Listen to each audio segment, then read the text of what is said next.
तो विद्यार्थी मित्रों, हम वीडियो में आगे बढ़ते हैं। जो उन्होंने उसे उठाया, नया जन्म सा उसने पाया, इतने में आंखें लगाया, लक्ष्य सिद्धि का मानी। जैसे ही गौतम बुद्ध ने उस हंस को अपनी गोद में उठाया, हंस को अपना रक्षण होने का एहसास हुआ, उनके बच जाने का एहसास हुआ। इतने में ही वहां पर आंखें तक यानी कि शिकारी आ जाता है और उसे अपने लक्ष्य सिद्धि पर मान था। वो बहुत खुश था क्योंकि उसका निशाना है वह हंस को जाके लगा था, उसका तीर है वह हंस को लग गया था। वह अपने निशाने से बहुत खुश था। लक्ष्य सिद्धि का मानी, कोमल कठिन कहानी, सही निशाने लगाने वाला अभिमानी। यह कहानी तो कोमल के साथ साथ कठोर और कठिन भी है।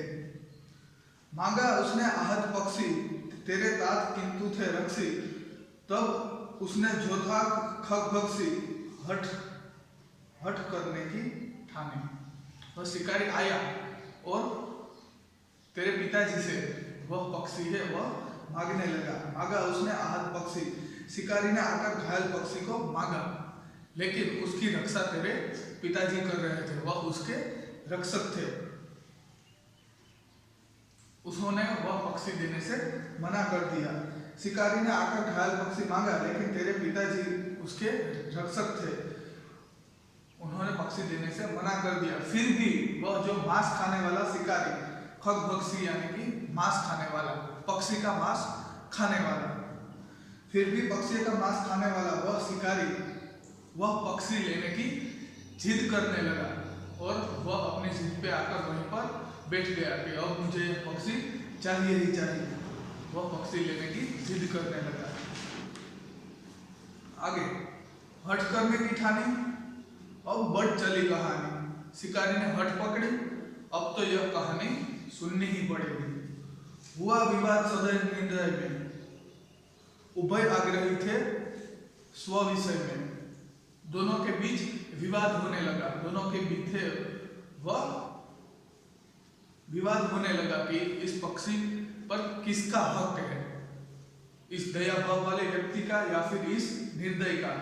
दया भाव यानी कि दया भाव वाला व्यक्ति यानी कि गौतम बुद्ध, जिन्होंने उस पक्षी को प्यार से अपनी गोद में उठाकर उनकी रक्षा कर रहे थे, और निर्दय यानी कि वह शिकारी जिसने उस पक्षी को तीर मारा था।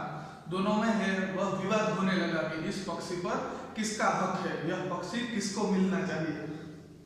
हुआ विवाद सदैव निर्दय में, उभय आग्रही थे स्व विषय में। गई बात तब न्यायालय में, सुनी सभी ने जानी। इस प्रकार दया भाव वाले व्यक्ति और निर्दय के बीच, राजा और शिकारी के बीच बहस होने लगी। दोनों अपनी बात पर खड़े थे। ना सिद्धार्थ मान रहे थे, ना गौतम बुद्ध मान रहे थे कि वह पक्षी दे दे, और न शिकारी मान रहा था पक्षी छोड़ने के लिए। तो यह बात है वह न्यायालय तक जा पहुंची। तब यह बात न्यायालय तक जा पहुंची और जहां सभी ने इन दोनों की बात को सुना और जाना, समझा कि इस पक्षी पर किसका हक होना चाहिए, बचाने वाले का या फिर मारने वाले का। सुनी सभी ने जानी, व्यापक हुई कहानी। क्या सभी ने सुनी यह कहानी, क्या सभी ने यह बात जानी? अब तो यह बात सभी जगह फैल गई। राहुल तू निर्णय कर इसका, न्याय पक्ष लेता है किसका, कह दे निर्भय जय हो जिसका, सुन लू तेरी बानी। अब यशोधरा है वह उसके बेटे को राहुल से पूछती है, क्या पूछती है? राहुल अब तू ही निर्णय कर और बता कि न्याय किसका पक्ष लेता है। तू ही बता कि अब न्याय है वह किसका पक्ष लेगा, तेरे पिताजी का या फिर शिकारी का, बचाने वाले का या मारने वाले का। अब तू ही बता, निर्भय होकर बता दे कि इसमें किसकी विजय होगी। मैं तेरी राय है वह जानना चाहती हूँ। राहुल तू निर्णय कर इसका, न्याय पक्ष लेता है किसका। राहुल तू ही निर्णय कर, अब न्याय है वह किसका पक्ष लेगा, किसकी विजय होगी। कह दे निर्भय जय हो जिसका, सुन लूं मैं तेरी बानी। तू निर्भय होकर बता दे कि किसकी विजय होगी, तेरे पिताजी या फिर उस शिकारी की। तू निर्भय होकर बता दे, मैं तेरी बात है वो सुनना चाहती हूँ, मैं तेरी राय जानना चाहती हूँ कि उस पक्षी पर किसका हक होता है। माँ मेरी क्या बानी, मैं सुन रहा कहानी। माँ मैं क्या राय दूं, मैं तो कहानी सुन रहा हूँ। कोई निरपराध को मारे तो क्यों अन्य पर न उबारे। रक्षक पर भक्षक को वारे, न्याय दया का दानी। अगर कोई निर्दोष को मारता है तो दूसरा कोई उसे क्यों न बचाए। निर्दोष पर हो रहे अत्याचार को हमेशा ही हमें टाल के नहीं जाना चाहिए, निर्दोष की रक्षा करनी चाहिए। निर्दोष पर हो रहे अत्याचारों का हमें भी उनका सामना करना चाहिए और उन अत्याचारों के सामने हमें नीचा नहीं होना चाहिए, बल्कि उसका सामना होकर उस निर्दोष को बचाने का हमें प्रयत्न करना चाहिए। कोई निरपराध को मारे तो क्यों अन्य न उसे उबारे। कोई निरपराधी कोई निर्दोष को मारता है तो हमें उसे बचाना चाहिए। रक्षक पर भक्षक को वारे, न्याय दया का दानी। न्याय हमेशा है वह दया का ही पक्ष लेता है। न्याय हमेशा दया के पक्ष में ही होता है, जो मारने वाले के पक्ष में न होकर बचाने वाले के पक्ष में ही होता है। जो मारने वाले का न होकर बचाने वाले को ही न्याय हमेशा ज्यादा है वह मिलता है, क्योंकि मारने वाले से बचाने वाला बड़ा होता है। न्याय दया का दानी, क्या दया न्याय का दान देती है।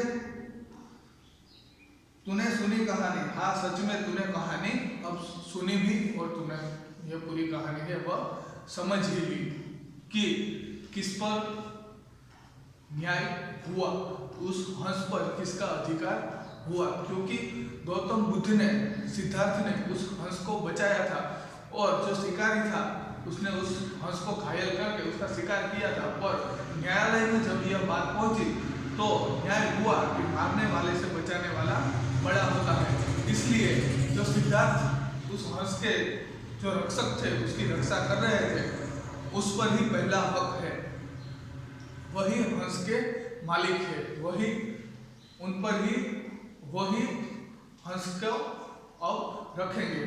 वह शिकारी को अब वह हंस नहीं मिलेगा, क्योंकि उसने उसको मारने की कोशिश की थी और सिद्धार्थ ने उनको बचाना चाहा। इसलिए उस हंस पर पहला हक सिद्धार्थ का हुआ।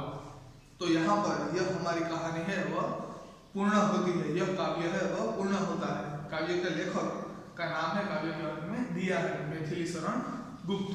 तो इस काव्य के अंत में हमें यह जानने को मिलता है कि हमेशा मारने वाले से बचाने वाला बड़ा होता है।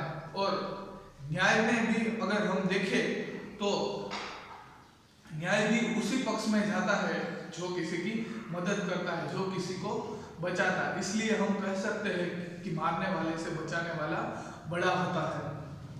तो इस काव्य के अर्थ में मैंने यहाँ पर कुछ शब्दार्थ लिखे हैं, तो हम उसका भी अर्थ जान लेते हैं।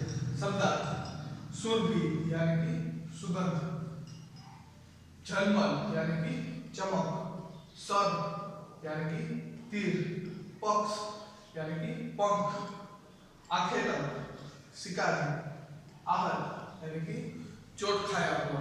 तो यहाँ पर हमारा यह काव्य पूर्ण होता है। Thank you. अस्तु।